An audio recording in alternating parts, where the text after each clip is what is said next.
Business Club de France, le magazine des entreprises qui font bouger la France. Michel Picot sur BFM Business. Et bienvenue, invité exceptionnel cette semaine dans cette émission, Michel Langrand. Il est le président de Velux France. Le concept Velux fête cette année ses 70 ans.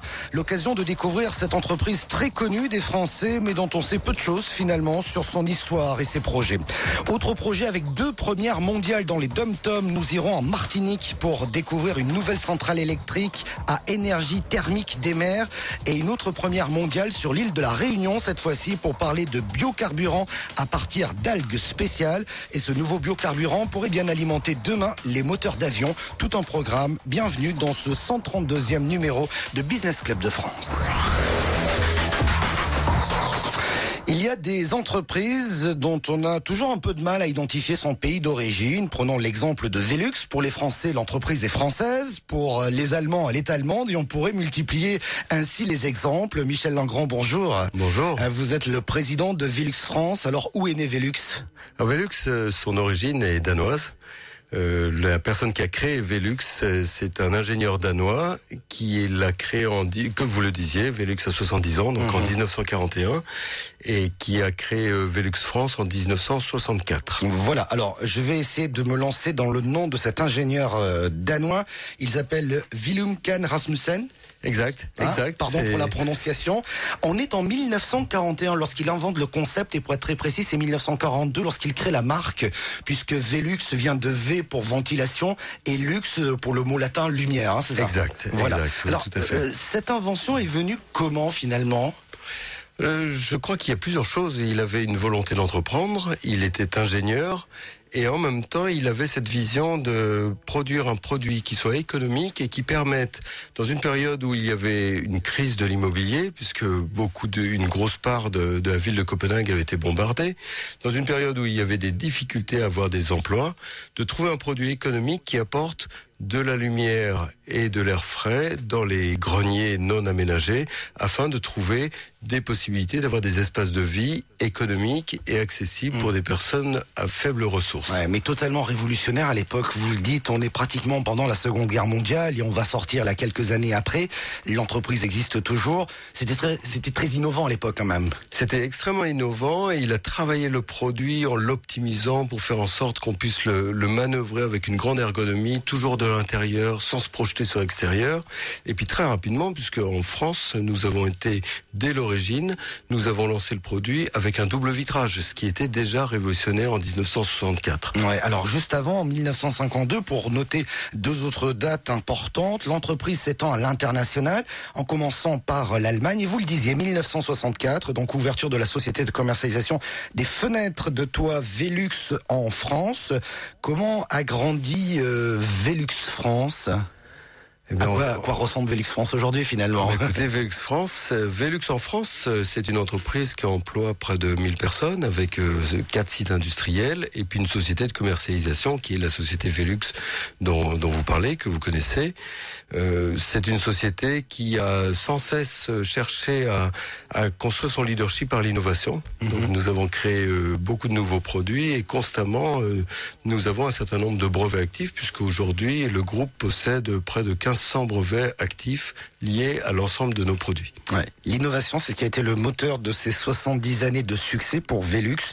2 autres dates, vous évoquez effectivement cette implantation. La première usine de Velux en France est en 1976, et puis les autres usines que vous évoquez en 80, 89 et 96. Et on parlera dans un instant de ce projet de maison air et lumière. On va s'y arrêter quelques secondes. Je voudrais juste, pour bien comprendre quand même cette entreprise qui a aujourd'hui un actionnariat, c'est une holding qui s'appelle VKR, des initiales donc de son créateur, et donc c'est une entreprise familiale et il y a 3 fondations. Je trouve ça assez intéressant finalement parce qu'on a l'impression que dès le départ, dans l'ADN même de l'entreprise, on a pris en compte 2 choses. D'abord, il y a une fondation qui intervient pour soutenir les salariés du groupe en cas de difficultés personnelles ou familiales. Ouais. C'est quand même pas courant. Quoi qu'on en dise. C'est vrai. Quoi qu'on en dise. Et la deuxième, il y en a une autre aussi qui constitue, qui vient financer, qui s'engage dans des projets d'intérêt général et qui a dépensé et investi, on va dire, c'est plutôt le terme beaucoup plus joli, ces 10 dernières années, 500 millions d'euros d'investissement. Ces actions-là, cette citoyenneté fait partie aujourd'hui encore de l'ADN de l'entreprise. Ah, c'est vraiment les fondations de l'entreprise. Le fondateur avait énoncé cela en disant la mission de l'entreprise, c'est de créer des produits utiles à la société et qui permettent de coopérer de manière exemplaire entre chacune des sociétés qui seront créées, de telle sorte que nous traitions nos actionnaires, nos fournisseurs, nos clients et nos collaborateurs mieux que la plupart des autres entreprises. Donc il avait déjà mis la barre très haut dès le départ et il est allé jusqu'au bout dans les actions, puisqu'en créant des fondations, il a d'une part créé une fondation pour permettre la pérennité de l'entreprise, quel que soit les aléas des successions, l'entreprise est stable. Ouais. Ça, c'est un point extrêmement important. Et vous le soulignez, il a ensuite créé une fondation pour aider les collaborateurs qui, soit peuvent être dans une difficulté, une pénibilité liée à la santé ou autre, soit pour des collaborateurs qui ont des enfants, qui veulent faire des études supérieures, qui les obligent à investir au-delà du cursus normal et qui n'en auraient pas les moyens. Auquel cas, la Fondation, et nous aidons en France un certain nombre de collaborateurs pour que leurs propres enfants puissent suivre des études. Et la condition, c'est pourvu que les études puissent mener à un job dès la fin du cursus universitaire. Ah ouais, non mais c'est intéressant d'analyser cet aspect humain, si j'ose dire, de l'entreprise. C'est peut-être pour ça finalement que cette entreprise, même si on le sait moins, cet engagement, fait partie du cœur des Français. Vous faites quand même partie des marques qui est rentré dans le langage courant. On dit un Velux comme une fenêtre de toit. On a utilisé ce terme. Aujourd'hui, on n'utilise plus un autre. Alors ça peut être à double tranchant, parce qu'évidemment, il y a des concurrents qui vont utiliser cette appellation, mais c'est quand même plutôt flatteur là. Oui, et puis on est reconnu de façon presque iconographique, même la façon dont on manie la fenêtre avec sa barre d'ouverture en partie haute, qui intègre non seulement l'ouverture, mais la ventilation de la fenêtre. C'est quelque chose de très spécifique et qui a révolutionné l'utilisation des fenêtres de toit. Ouais. Mais c'est vrai que pour nous, c'est une chance et une fierté. C'est une chance parce que ça donne la pérennité de l'entreprise. On l'a senti avec une acuité très forte lorsqu'on a parlé de la crise mondiale, la crise économique, et qu'on a senti que le groupe avait encore les moyens de développement à plus long terme. Et nous avons créé des développements. Nous avons parlé tout à l'heure de nos initiatives sur les maisons Model Home, les maisons air et lumière, et nous l'avons fait en pleine période de crise. C'est un exemple. C'est aussi une fierté parce que l'une des fondations sert également à réinvestir auprès de la collectivité ce que la collectivité a pu nous donner dans notre développement. Donc nous investissons l'essentiel des dividendes dans l'entreprise et le reste c'est pour la collectivité. C'est ainsi que ces fondations investissent dans le développement de la recherche. Nous avons offert des prix, par exemple, à un ingénieur qui a travaillé sur la lumière naturelle, qui est français, Richard Pérez, et qui est basé dans une université américaine. Cette année, ce sont les architectes Lacaton et Vassal qui ont reçu un prix pour leurs travaux d'application pratique sur la lumière naturelle dans leur création architecturale. Donc ce sont des choses qui sont véhiculées autour de nous. Et puis il y a aussi le respect du patrimoine historique. Velux est le premier mécène en numéraire en France qui a travaillé sur la restauration des vitraux de la Sainte-Chapelle, par exemple, actuellement. Ça, on le dit pas assez. C'est un mécénat quand même qui s'élevait à 5 millions d'euros. Absolument. Et puis nous avons aussi travaillé dans l'établissement, dans le financement, le cofinancement d'une maison de sans-abri à Lille. Donc tout ça, ça porte cette fierté qu'ont les citoyens français de cette entreprise qui s'est installée avec beaucoup d'humilité, une certaine discrétion dans le tissu économique global en France. Ouais, une fierté et puis une discrétion aussi, j'ai l'impression, parce que là, on en parle aujourd'hui à l'occasion des 70 ans, mais le moins que l'on puisse dire, c'est que dans votre implication au quotidien et dans la société, vous faites pas beaucoup de bruit. C'est peut-être aussi les origines de la maison qui veut que... Ce sont les origines de la maison, et puis si on veut faire dans le durable, il faut pas faire dans l'éphémère. Et si on veut pas faire dans l'éphémère, il faut pas faire de bruit. Il faut travailler sérieusement et travailler sur du long terme. Et c'est finalement ce que l'on a aussi dans l'origine de l'entreprise. Ouais. Alors pour travailler dans le long terme, on va quand même donner quelques chiffres de Velux dans le monde. Déjà, le chiffre d'affaires de la holding VKR en 2010 était 2,3 milliards d'euros, un effectif de 14 500 personnes. Vous êtes implanté dans 40 pays, 11 sites de production, dont 8 en Europe. Et puis en ce qui concerne Velux France, vous l'évoquiez tout à l'heure, c'est à peu près 1 millier de personnes et 4 unités de production dans la Somme, la Haute-Marne, la Haute-Savoie et la Haute-Saône. Est-ce que je me trompe? Absolument, vous avez tout à fait raison. Voilà, ça y est, donc j'ai bien appris. Tout va bien. Tout à fait. Une question, on va le développer bien entendu, mais 70 ans de succès, comment est-ce que vous expliquez les succès de Velux? Vous l'évoquiez tout à l'heure, vous avez utilisé le terme innovation, c'est ça? C'est ça la clé du succès. Le premier point, oui, faire un produit qui soit le meilleur possible. Et la première vision du fondateur, c'était de faire une fenêtre qui, par tous ses aspects, soit au moins aussi bonne que la meilleure fenêtre verticale qu'on pouvait trouver sur le marché. La deuxième chose, c'est de le faire de façon accessible et économique. Velux a très peu augmenté ses prix en France depuis 1964. Nous l'avons fait vraiment très modérément par rapport à l'indice d'augmentation des prix. Donc, être très soucieux de rendre à la collectivité l'économie qu'on peut faire sur les gains de volume sur nos produits. Ouais. Et puis le troisième point, et vous le rappeliez, c'est faire en sorte que le produit évolue en fonction des conditions de vie, des conditions de confort, des vrais besoins du consommateur. Si ce n'est qu'il y a 70 ans, il devait y avoir moins de concurrence pour vous qu'aujourd'hui. Comme je le disais tout à l'heure, Velux, on appelle ça parce que c'est presque un mot commun, ça peut être un de vos concurrents qu'on va baptiser Velux, parce que voilà, hein, ça c'est le risque lorsqu'on est leader. Mais comment est-ce qu'on fait pour lutter contre la concurrence, les prix? Comment est-ce qu'on se positionne? On travaille sur des produits qui répondent vraiment au marché. Et pour qu'ils répondent vraiment au marché, c'est une grosse part d'innovation.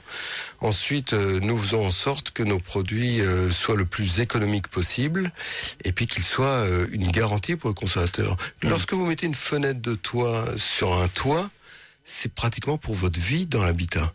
Et s'il y a une fuite, ça peut être très anxiogène, ça peut vraiment détériorer l'ensemble de l'habitat, tout ça pour une fenêtre de toit. Donc notre produit, nous le voulons absolument étanche et très fiable pour le consommateur. Nous garantissons nos fenêtres en France 20 ans.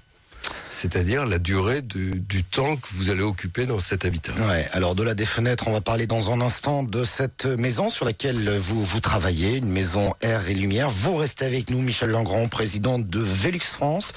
On marque une pause, à tout de suite. Business Club de France, le magazine des entreprises qui font bouger la France. Michel Picot sur BFM Business. Le concept Velux a 70 ans, la marque aussi, enfin dans quelques mois. Le concept lui a été inventé en 1941 au Danemark. Et puis la marque est présente depuis 1964 en France. Michel Langrand, le président de Velux France, est notre invité. On va rentrer un peu plus dans le vif du sujet. Là, on parlait tout à l'heure de 70 ans de succès pour l'entreprise. Ces succès sont liés à l'innovation. Ça veut dire quoi? Que dans les murs de Velux France ou Monde, il y a des laboratoires où on expérimente en permanence de nouveaux concepts, de nouvelles choses? Écoutez, ça veut dire déjà au premier plan d'écouter chacun des consommateurs. On ne loupe pas une occasion. C'est-à-dire si jamais un de nos techniciens est envoyé pour du service après-vente chez un consommateur, il fait un rapport bien renseigné pour nous expliquer ce qui pouvait ne pas convenir dans l'utilisation de la fenêtre. Donc il y a énormément de choses que nous avons apprises et par exemple l'une des dernières innovations ça a été le concept d'anti-bruit de pluie sur la fenêtre de toit et ça nous l'avons créé en France au départ. La pluie n'est pas forcément une nuisance dans tous les pays et dans toutes les cultures. Et après avoir combattu le froid, le chaud, il y avait encore un dernier facteur du climat qui était le bruit de la pluie. Et nous l'avons travaillé en France au départ, puis nous l'avons remonté dans les usines de développement, dans le centre de développement au niveau du groupe, pour travailler sur un certain nombre de brevets qui permettent de faire en sorte que le bruit de la pluie est amorti non seulement sur le vitrage, mais même sur chacun des profilés. Parce qu'il y a un bruit sur les profilés qui peut amplifier le bruit de la pluie. Ouais, ce point est intéressant parce que vous êtes dans 40 pays, donc j'imagine que chaque fois qu'il y a une bonne idée quelque part, nous la partageons. Voilà, vous avez l'intelligence de la partager. Absolument, tout à fait. Et non seulement nous sommes dans 40 pays, mais nous sommes dans divers pays climatiques. Donc nous apprenons énormément et très rapidement, en fonction des zones climatiques, des choses qui ne nous atteindraient pas forcément tout de suite dans nos régions selon nos climats. Ouais, c'est malin ça. Enfin, au-delà même de la recherche et du développement, le partage de bonnes idées finalement. Oui, alors il y a le partage et puis il y a des débats aussi parfois, parce que vous avez des pays où on cherche à garder le chaud à l'intérieur, et en France on avait plutôt tendance à vouloir se protéger du chaud dans les combles. Donc là il y a eu des débats, mais il y a eu une bonne émulation pour trouver les bons produits. Ouais. Alors Willem Khan Rasmussen, donc le fondateur de Velux, s'était fixé comme objectif principal améliorer le cadre de vie grâce à l'entrée de la lumière naturelle et de l'air frais par le toit. On se rapproche donc de cette maison, air et lumière. D'abord, de quoi s'agit-il, Michel Langrand ? Alors, il faut rappeler le contexte, parce que nous travaillons déjà avec nos produits sur de nombreux projets d'habitat durable. Donc, nous avons beaucoup de partenariats avec des architectes, des constructeurs de maisons individuelles, et le dernier projet d'ailleurs en date actuellement, c'est le refuge du Goûter. Vous savez, ce refuge qui est sur Mont-Blanc, où nous allons travailler sur un nouveau refuge complètement énergétique, et là dans des conditions extrêmes. Donc, nous avons déjà cette expérience. Mais pour nous, il était important d'initier notre propre programme pour en faire un vrai test grandeur nature de notre vision de l'habitat de demain. Et ça veut dire quoi ? Ça veut dire que avec les nouvelles normes énergétiques, on passe vraiment un changement profond. Les maisons d'énergivores vont devenir complètement neutres en consommation d'énergie. Ils vont même produire de l'énergie. Donc c'est un miracle qui est en train de se produire. Mais il peut y avoir des conséquences de conditions de vie à l'intérieur de la maison. Et ce que nous voulons vraiment tester en profondeur et en réalité, c'est les conditions qui font les meilleurs ingrédients du confort de vie à l'intérieur de la maison. Nous pensons qu'il y a la lumière naturelle et l'air frais, mais on veut le mesurer. Ouais. On va être très clair là-dessus, parce que c'est vrai que jusqu'à présent, on a conseillé à beaucoup de personnes, effectivement, de rendre leur maison la plus économe possible. Cela passe, effectivement, par du double vitrage, etc. Ce qui fait que, du coup, lorsqu'on a un peu de chaleur ou une température, on n'ouvre pas la fenêtre, tout simplement, parce qu'on veut essayer de maintenir, on va dire, une certaine température à l'intérieur. Et tout cela fait que on peut respecter ces normes, mais s'il y a des contraintes. Voilà, il y a des choses un peu plus lourdes à faire, à appliquer, parce que c'est comme ça. Vous êtes parti de l'effet inverse, vous êtes dit, il faut qu'on soit capable d'avoir des logements très économiques, mais qu'on puisse vivre normalement dedans. C'est ça, en fait, la démarche. Qu'on puisse même en profiter pour en vivre encore mieux dedans. Et ce que l'on sait, c'est que l'inconfort mène à l'échec dans quasiment 100% des cas. Le confort mènera pas forcément à la réussite. Mais l'inconfort, c'est sûr, mènera à l'échec. Donc, ce qu'on veut, une maison extrêmement hermétique, comme vous le mentionnez, ça peut générer des risques. Il y a actuellement, d'après l'INSERM, environ 30% de la population qui subit des allergies.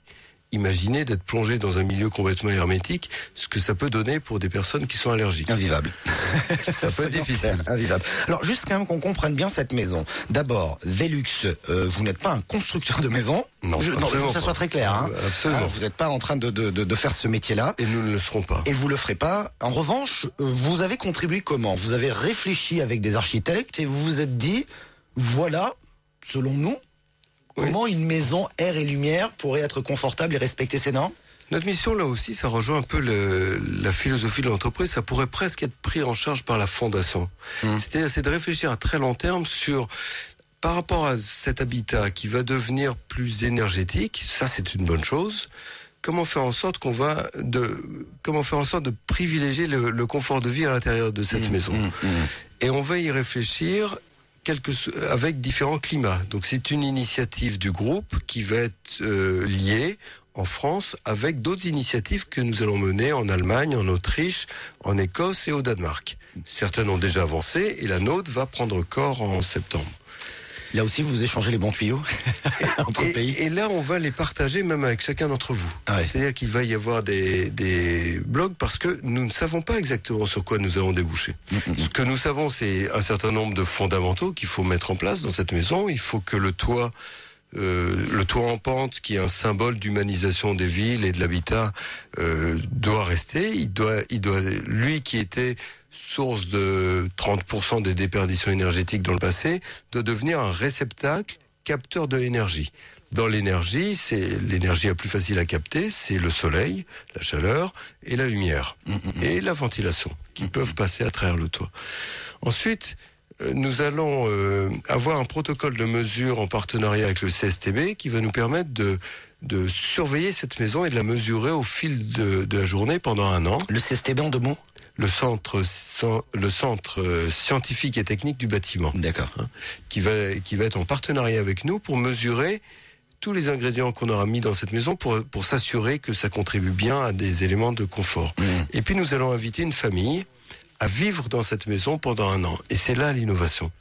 C'est de créer une maison, de la montrer. Alors c'est une maison comme les autres, hein, enfin, qui a une architecture un peu particulière, Voilà.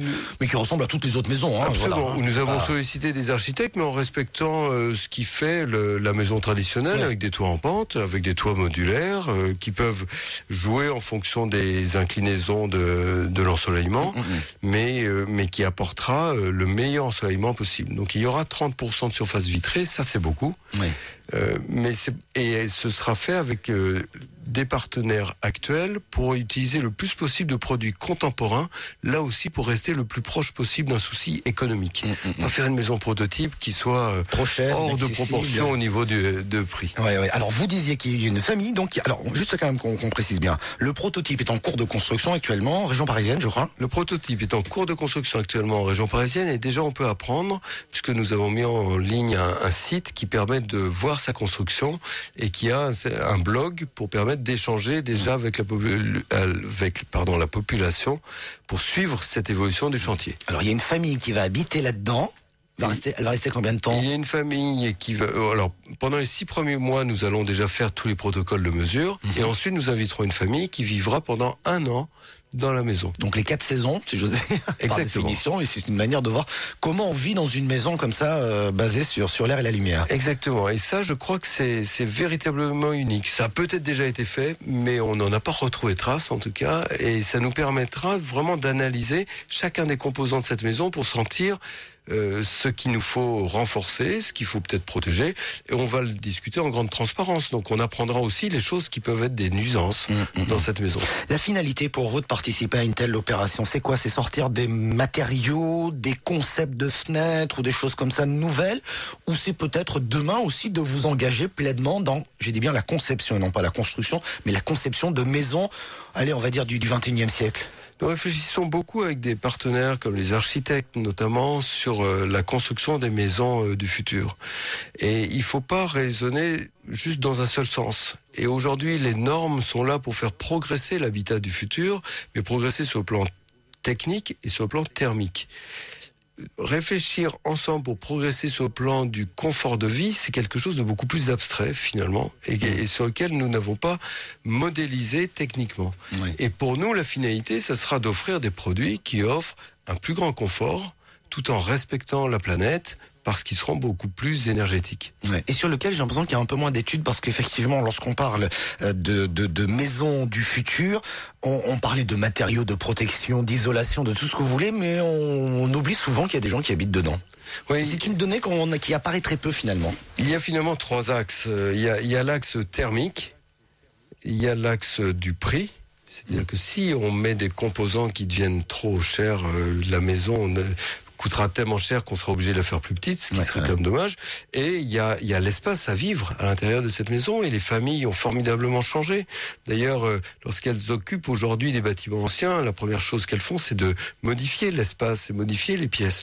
Donc c'est une grande occasion, au moment où il faut changer complètement les normes thermiques, tout en conservant des structures, des contraintes économiques qui soient acceptables. C'est une grande occasion d'avoir des conditions de confort qui conviennent à l'humain tel qu'il est aujourd'hui. Dans cette famille, on peut imaginer qu'elle va commencer à y habiter. Je ne sais pas où on est la maison, très honnêtement, mais peut-être dans l'année 2012. Voilà, l'objectif c'est de finir la maison en septembre, de pouvoir la visiter et de l'étudier pendant 6 mois. Donc ça nous met vers le mars-avril. D'ici une petite année. Et là, une famille pourra l'occuper et nous dire ses conditions de vie. Voilà, et en tirer les conclusions donc en 2013, de telle façon que vous puissiez affûter, si j'ose dire, toute votre connaissance. Et d'avoir le plus rapidement possible les nouveaux produits qui en découleront. Michel Langrand, président de Velux France, il nous reste une petite minute pour parler des projets. Donc on a parlé effectivement de cette maison, mais des projets de Velux France.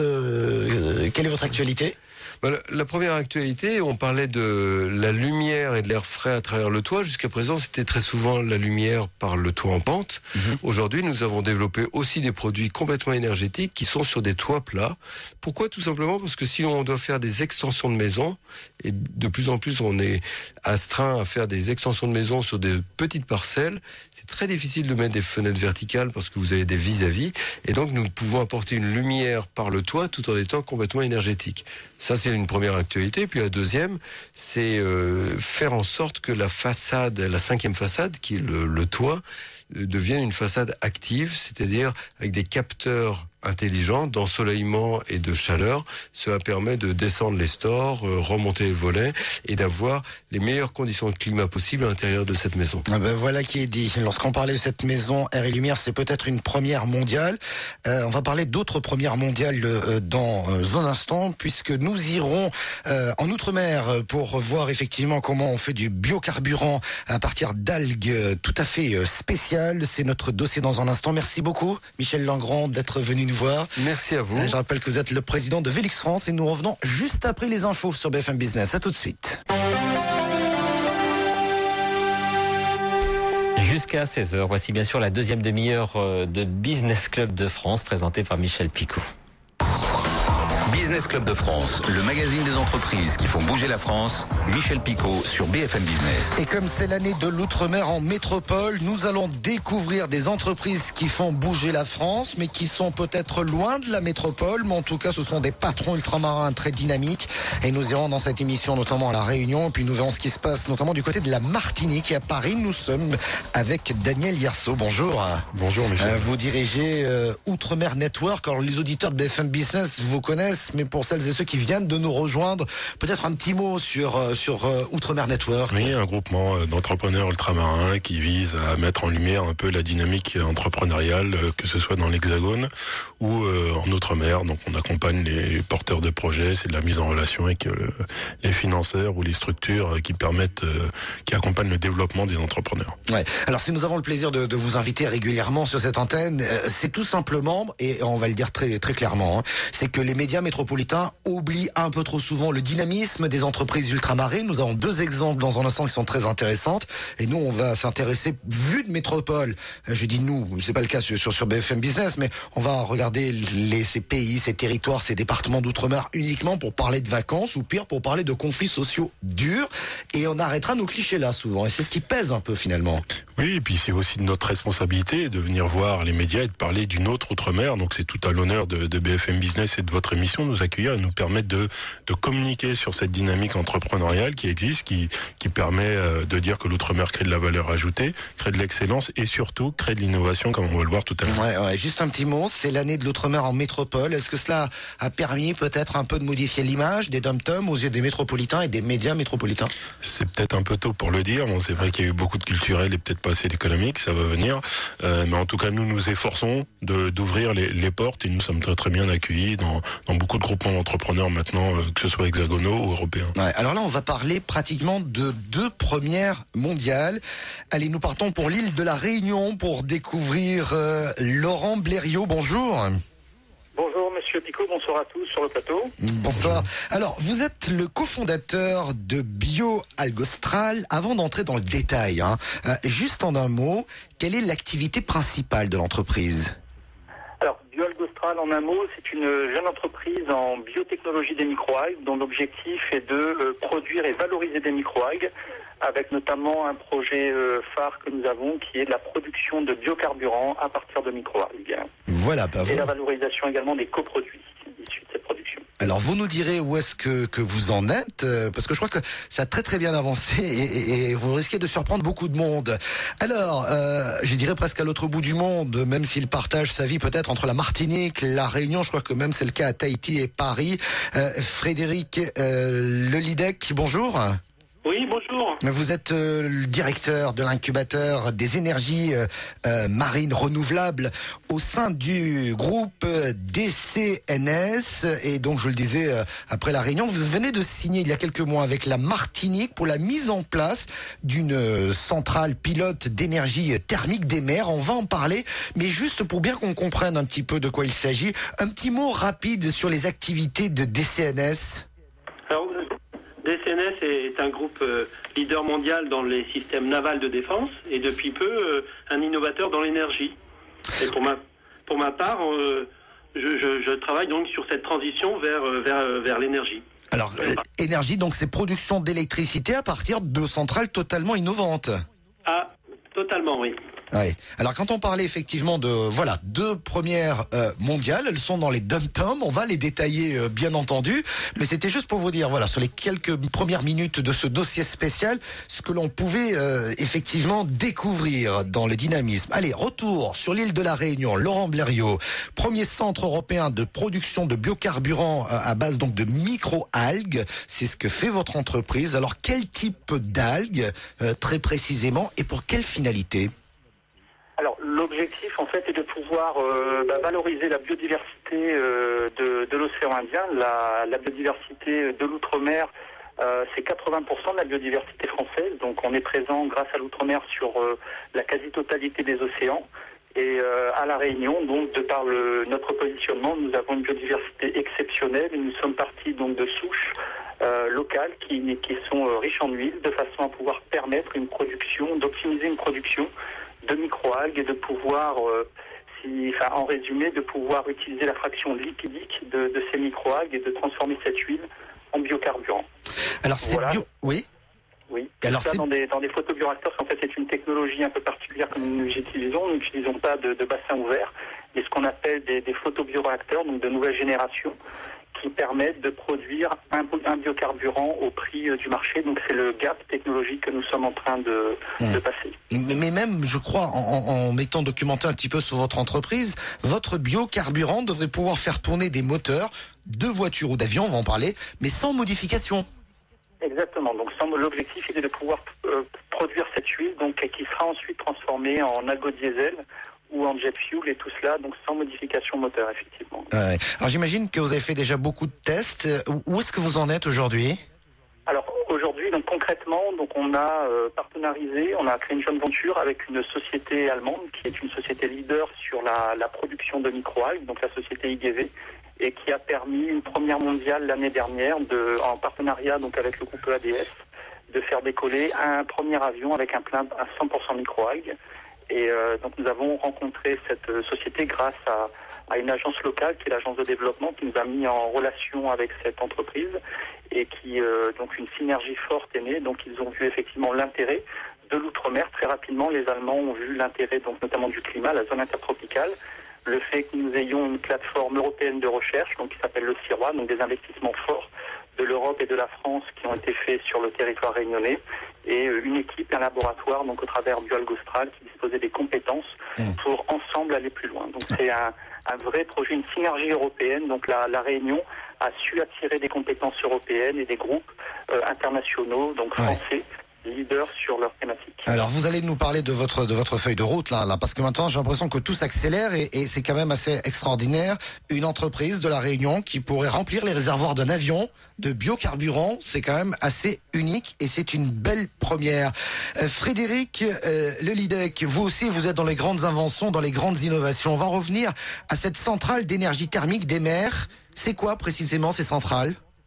Alors ce sont des centrales qui va utiliser une différence de température que l'on trouve justement dans les zones intertropicales. C'est-à-dire qu'il nous faut une eau chaude en surface et puis il nous faut à proximité une eau froide qu'on va aller pomper par plus de 1000 mètres de profondeur. Et cet écart de température suffit pour faire une espèce de pompe à chaleur et créer de l'énergie. Alors aujourd'hui, vous venez, je le disais, de signer un partenariat avec la région Martinique. Je crois que vous avez signé également avec la Réunion, mais aussi Tahiti. Vous en êtes où très concrètement dans le développement de ces centrales? Vous en êtes au stade de prototypage ou c'est déjà des centrales qui sont sur le point de démarrer? Alors écoutez, on est prêt à lancer le développement de la centrale pilote. On a commencé il y a quelques années avec la région Réunion, des études qui vont se concrétiser par en fin d'année, en courant d'année, la livraison d'un démonstrateur à terre qui permet de montrer justement que avec juste un écart de température de 20 degrés, on peut faire de l'énergie. Et puis là, on est dans les starting blocks pour lancer le développement dans les tout prochains jours, le développement de la centrale pilote d'une dizaine de mégawatts, donc quelque chose de significatif qui serait une première mondiale. Et on vise pour ça de travailler effectivement à la Martinique. Sur quel calendrier? Alors notre calendrier, c'est un calendrier qui est de produire de l'énergie en 2015. Ah oui, donc ça s'accélère là. Ça s'accélère.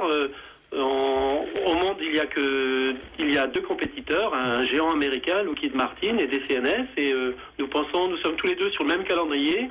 Et donc voilà, c'est une belle aventure, une grande passion en tout cas. Ouais, j'ai un peu le sentiment, lorsque je vous entends tous les deux, mais je vais vous laisser la parole, Frédéric Lelydec, que l'on ose plus dans les dom-toms innover dans ce domaine-là. En métropole, on se dit toujours, il faudrait peut-être créer quelque chose de biocarburant, on traîne peut-être plus des pieds. Et là, je m'aperçois que on y va parce que c'est quoi? C'est parce que voilà, il y a la mer, il y a l'océan autour, il faut savoir en profiter, il faut en tirer profit, il faut savoir innover. Comment vous l'expliquez, cet aspect audacieux? Oui, il y a un certain nombre de critères qui sont réunis. Le premier d'entre eux, nous concernant, c'est l'énergie et la dépendance aux énergies fossiles qu'il existe dans toutes nos îles, Réunion, Guadeloupe, Martinique, Tahiti en particulier, et qu'il y a une quête pour une espèce d'autosuffisance énergétique. Et donc voilà, il y a des aventures qui naissent comme ça. Il y a des aventures qui naissent, puis aussi il y a des volontés. Parce qu'au-delà de l'aventure, il faut non seulement la volonté de le faire, et après trouver les talents pour le faire. Exactement. Et c'est la rencontre entre souvent des visionnaires politiques locaux, des hommes, des industriels locaux également, et des savoir-faire. Nous, des CNS, ça fait quand même 400 ans qu'on travaille dans le monde de la mer, et on avait envie de mettre à profit nos savoir-faire dans des secteurs un peu innovants comme l'énergie renouvelable marine. Oui. Daniel Yerso, effectivement, ce que j'évoquais à l'instant, j'ai un peu le sentiment que, pour faire simple, bien entendu, que l'on ose plus dans l'outre-mer. On est quand même là sur 2 premières mondiales qui sont françaises. On est sur 2 technologies de rupture complètement innovatrices. Alors, c'est vrai qu'on l'a rappelé, il y a un souci de nécessité absolue dans la recherche de la dépendance énergétique, mais aussi, on a l'habitude de le rappeler dans le cadre de vos émissions, c'est vraiment la conjoncture et la bonne compréhension de certains groupes qui se disent, tiens, on va changer notre regard. Regardons ce qui se passe en Outre-mer, vu son positionnement géostratégique très intéressant, parce qu'ils sont à côté des grands marchés émergents. Et là, il y a de la place pour des technologies innovantes. Et puis, comme les territoires sont très petits, en matière d'expérimentation, c'est formidable. Ouais. Alors, on va marquer une très très courte pause. Vous restez avec nous parce que je voudrais qu'on parle quand même un tout petit peu de projet vous concernant. On revient dans une poignée de secondes sur BFM Business. À tout de suite. Business Club de France, le magazine des entreprises qui font bouger la France. Michel Picot sur BFM Business. Business Club de France qui s'intéresse aujourd'hui à l'outre-mer et à ces entreprises qui font bouger la France avec ces 2 premières mondiales dans cette émission. À la Réunion, Laurent Blériot qui est le cofondateur de BioAlgostral, qui est le premier centre européen de production de biocarburants à base d'algues, qui nous parlait tout à l'heure de ce premier avion qui fonctionnera au biocarburant. C'est pour bientôt a priori. Et puis nous sommes également en compagnie de Frédéric Lelydec qui lui est directeur de l'incubateur des énergies marines renouvelables au sein du groupe DCNS et qui travaille notamment à la Réunion, en Martinique ou encore à Tahiti avec ses centrales à énergie thermique des mers. Et en studio à Paris, Daniel Yerso, le fondateur d'Outre-mer Network. Daniel Yerso, 2 premières mondiales dans cette émission sur cette radio métropolitaine. Là encore une fois, c'est pas encore pour histoire de dire que BFM Business le fait, mais j'ai un peu de mal à ne pas avoir entendu notamment ces deux entrepreneurs et ce qu'ils sont en train de mettre en place sur nos ondes en métropole. Oui, BFM Business est dans le scoop. Non, je crois que tout simplement, c'est déjà une volonté de la part des réseaux de communiquer, et puis on sous-estime, il y a une espèce de sous-exposition. Moi, je suis admiratif vraiment du travail qui se fait à La Réunion depuis une dizaine d'années maintenant, plus d'une dizaine d'années, en matière de diminution d'empreinte environnementale, en matière de recherche, mais performante, avec cette envie toujours d'associer des grands groupes. Et ce qu'on a l'habitude de dire également sur votre antenne, c'est on trouve un peu dommage qu'il n'y ait pas assez de groupes français qui se mobilisent. Alors à La Réunion, ils ont déjà compris. Mais ailleurs, c'est très bien, et on est très heureux de voir la DCNS et d'autres groupes demain venir en Guyane, en Martinique, en Guadeloupe, parce que c'est là que vont se trouver les véritables projets innovants. Et puis ensuite, c'est aux politiques aussi peut-être d'aider à communiquer sur l'outre-mer qui innove. Et pas seulement sur l'outre-mer qui en a besoin pour des raisons XY.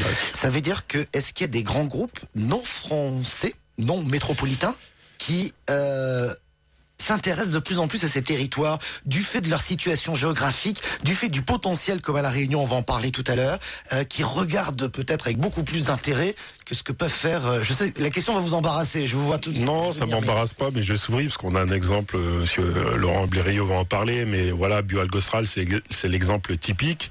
Peut-être qu'il y a un groupe français qui aurait pu être intéressé. Demain, on va dire qu'il y a une première mondiale ou qu'il y a une innovation qui part de La Réunion sur l'alimentation en essence green business, on va dire, labellisé green business, qui permettent de faire voler des avions. Voilà, peut-être que cette technologie aurait pu être apportée par un groupe français. L'essentiel, c'est que l'Europe se mobilise, puisqu'aujourd'hui, la vision française est peut-être un peu dépassée. Là, on regarde les choses à une échelon européenne. Mais effectivement, nous, on a toujours cette volonté de communiquer sur le fait qu'en Outre-mer, il y a de l'innovation, et c'est aux grands groupes d'aller regarder tous les projets innovants, et je me répète encore, à ce titre, La Réunion et les technopoles de La Réunion font vraiment un travail formidable. Ouais, alors direction l'île de La Réunion, Laurent Blériot, je rappelle que vous êtes le cofondateur de Bioalgostral. Petite question avant de parler vraiment de vos projets, de votre feuille de route. Vous avez le sentiment effectivement que la métropole s'intéresse peut-être pas assez à votre activité, à vos travaux de recherche et plus globalement à l'économie ultramarine? D'être à 12 000 km, ça ne simplifie pas les choses, mais comme j'ai mal dit, en fait, La Réunion n'est pas à 12 000 km, on est simplement à une nuit de vol de Paris. Souvent, je le dis sur ton boutade aux gens qu'on rencontre sur le territoire national, on a souvent tendance à regarder l'outre-mer, si vous voulez, avec l'angle touristique. Quand on a démarré avec ce projet il y a 3 ans, on avait un regard assez, on va dire, assez étrange sur le projet. On nous regardait un peu comme des fous en se disant mais La Réunion, on ne voyait pas cet angle innovation qu'on pouvait apporter. Ouais. Et c'est vrai que c'est à partir du moment où on est allé en Allemagne qu'on a pu partenariser avec cette société leader mondiale sur la technologie que la France malheureusement s'est vraiment intéressée à nous. Enfin, quand je dis malheureusement, on aurait peut-être pu, parce que c'est vrai qu'on a recherché des partenariats français au début de ce projet. Ouais. Et notre chance finalement aura été que les Allemands aient rapidement vu l'intérêt, et ce qui nous a permis de gagner du temps et de nous positionner aujourd'hui sur ce segment qui est particulièrement compétitif. C'est pas un problème, ça n'est pas une thématique franco-française, c'est vraiment une concurrence mondiale sur cette thématique. Et l'Europe, donc ce projet, avec cette vision européenne, nous permet aujourd'hui de nous positionner dans la compétition mondiale, parce qu'il s'agit véritablement d'une compétition mondiale. Ouais, bah écoutez, en tout cas, bravo d'avoir réussi ce défi. On va parler bien entendu de vos projets, mais effectivement, c'est presque un peu vexant qu'on n'ait pas voulu vous écouter tout de suite et porter attention à ce que vous faites. D'autant que, est-ce que on parle de première mondiale chez Bioalgostral. Vous confirmez? Alors, la première mondiale qu'on souhaite en fait mettre en œuvre, parce que la première mondiale, c'est le partenaire allemand qui a pu permettre de faire décoller cet avion avec un plein 100% microalgues. C'était une vraie première mondiale, donc un avion qui décollait avec un plein 100% microalgues. Par contre, la vraie première mondiale qu'on veut mettre en place, donc avec eux, sur le travail de R&D qu'on est en train de faire, c'est de pouvoir mettre en place un outil qui soit compétitif, qui permette de produire du biocarburant au prix du marché, donc au prix aujourd'hui de celui du pétrole, puisqu'aujourd'hui le gap technologique a été franchi. On sait qu'on peut faire voler un avion ou rouler un véhicule avec un plein 100% microalgue, c'est une question de prix. Aujourd'hui, ça coûte très cher de produire du biocarburant microalgal. Le gap, l'objectif que nous nous sommes fixés, c'est de pouvoir produire ce biocarburant au prix du marché. Et la première mondiale sera de pouvoir produire, qu'on soit les premiers à pouvoir le faire. Et vous en êtes où alors sur votre feuille de route là ? Alors la feuille de route, c'est un démonstrateur de 5 hectares qui sera le plus gros démonstrateur au niveau mondial. Donc nous mettons en place donc dès 2011, nous sommes en phase de financement de projet.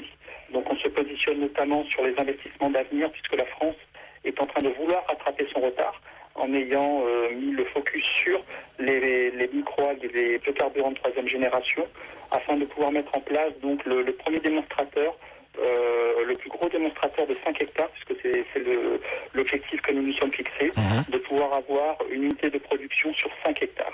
Ouais. Si on parle de calendrier, vous l'avez évoqué un tout petit peu tout à l'heure, mais c'est quoi l'échéance là maintenant ?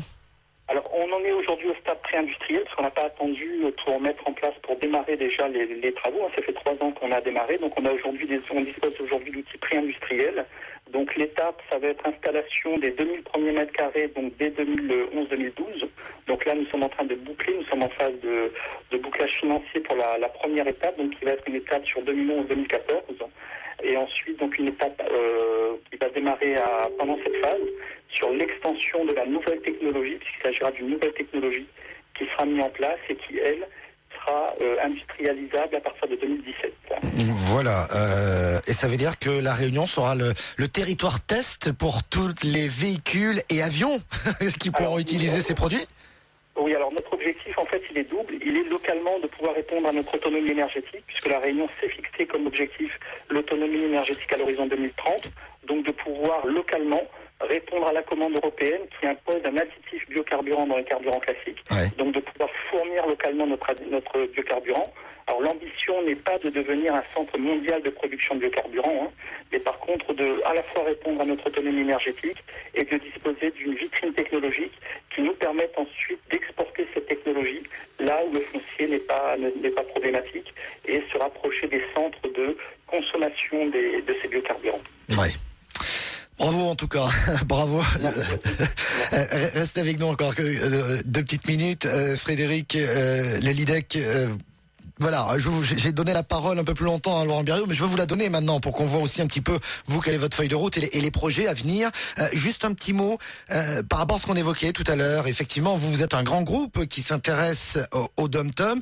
Vous avez pas un peu quelques regrets qu'on parle peut-être pas assez de tout ce qui se passe et de tout ce qui se crée ? Non, je crois que de notre côté, il y a quand même pas mal d'éclairage qui est fait sur ces développements, ces volontés de développement dans l'énergie en particulier, lié à ce que je disais tout à l'heure, à cette volonté d'autosuffisance énergétique. Et donc, globalement, nous on trouve qu'on en parle assez, sachant on est un groupe historique et qui est donc prudent et on veut avancer pas à pas et donc communiquer que sur des choses factuelles, sachant que la route est encore un peu longue, mais... Ouais. Alors justement, la route un peu longue, c'est quoi cette feuille de route ? Est-ce qu'il y a des étapes importantes à souligner ? Donc une étape importante, c'est a lieu cette année à La Réunion, avec cette démonstration avec à terre, un premier démonstrateur à terre, et puis également cette année, le lancement de la conception, du développement proprement dit de notre centrale pilote 10 MW, qui sera, je l'espère, opérationnelle courant 2015, fin 2015. Oui, donc ce sont ces centrales à énergie thermique des mers. Vous nous disiez tout à l'heure qu'un écart de 20 degrés, c'est ça, peut peut permettre de fabriquer de l'électricité, c'est ça ? Exactement. Une vingtaine de degrés suffit pour faire de l'énergie. Et on est très sensible effectivement à cet écart. Plus l'écart est important, plus on va produire de l'énergie. Ouais, effectivement. Merci beaucoup, messieurs, et Frédéric Lelydec notamment. Merci d'avoir participé à cette émission et de nous avoir expliqué tout ce qu'on allait faire et mettre en place dans les Dom-Tom. Je rappelle que vous êtes directeur de l'incubateur des énergies marines renouvelables au sein du groupe DCNS. Laurent Blériot, là, la petite feuille de route, l'information là qui vous attend, qui vous concerne tout de suite, c'est quoi ? Il nous reste 30 secondes. C'est formation, on reçoit encore du matériel donc pré-industriel qu'on est en train de mettre en route. Donc là, ça sera pour juillet. Voilà. Et la formation, c'est, on devait conclure, c'est notre positionnement sur les investissements d'avenir. Donc dépôt des dossiers 22 juillet. On est candidat donc sur cette AMI. Voilà donc une entreprise donc de la Réunion. Merci beaucoup Laurent Blériot, cofondateur de Bio-Algostral. Daniel Yerso, il nous reste quelques secondes. Là, on vient de voir effectivement 2 projets d'envergure mondiale. Il y en a d'autres comme ça qu'on détecte qu'on voit peut-être pas assez. Oui, la prochaine fois, je viendrai avec d'autres projets. D'autres projets tout à fait innovants. Ouais. Oui, de toute façon, nous avons d'ailleurs un projet de mise en place. Certainement, on aura le plaisir de vous y convier afin de communiquer au grand public sur tous ces projets innovants qu'il y a aujourd'hui en Outre-mer et tous ces entrepreneurs qui sont tout à fait innovateurs et à l'international, pas seulement sur l'outre-mer, mais aussi à l'international. Vous connaissez José-Jacques Gustave, vous connaissez aujourd'hui, vous avez des fonds d'investissement, par exemple, tout le monde connaît Citizen Capital. Citizen Capital a beaucoup communiqué sur ses partenariats avec des entrepreneurs ultramarins innovants. Tout le monde connaît G2J, José-Jacques Gustave, et tout le monde connaît Trace TV, qui est présent dans plus de 156 pays, présidé par monsieur Olivier Laouché. Voilà. Et il faut juste, et on va terminer là-dessus, pour qu'on garde bien ça en tête concernant les dom-toms, c'est que ce sont des territoires situés géographiquement, souvent dans des lieux très stratégiques qui permettent de pénétrer d'autres marchés. Si on regarde les Antilles, c'est effectivement toute l'Amérique latine et celle du Nord. On parlait de la Réunion à l'instant. Effectivement, on a toute l'Afrique du Sud qui est juste à côté, l'Inde qui est un petit peu plus loin, mais c'est quand même la première porte européenne qui est là. Ce sont autant d'opportunités de développement de business. Mais les points de croissance, on va aller les trouver sur les marchés émergents. Donc effectivement, servons-nous d'un point d'entrée vers les marchés émergents, là où se trouve la croissance. Voilà. Ah ben écoutez, on aura l'occasion de se revoir et de reparler avec d'autres entreprises et d'autres premières mondiales. Pardon pour la qualité sonore, mais nous étions un peu loin en étant à La Réunion. Merci beaucoup de votre attention. On se retrouve la semaine prochaine pour une nouvelle émission.